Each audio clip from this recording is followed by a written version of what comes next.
When is the last time you did something for the first time?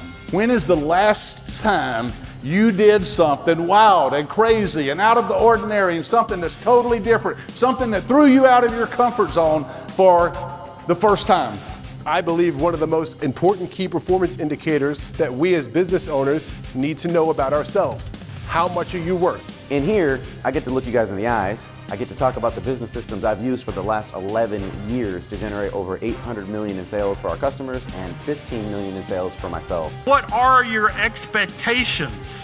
Do you expect to double or triple your business?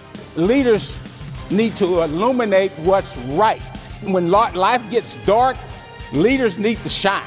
I'm going to become a person of interest where I am generating so many leads that people are coming to me. And I want you to pay attention to what happens inside of you, because the lessons are actually not with me. The lessons are inside of you. Digital transformations do not fail because of a lack of digital skill. Digital transformations fail because of lack of digital will. I'm here because Billy and I have created multiple businesses that are worth millions of dollars, and we're not special people. If I can do it and Billy can do it, anybody sitting out here can do it as well. Everybody say yes to your goals. Say yes to your dreams. Say yes to your future. Say yes to your vision. Say yes to the next level of your destiny.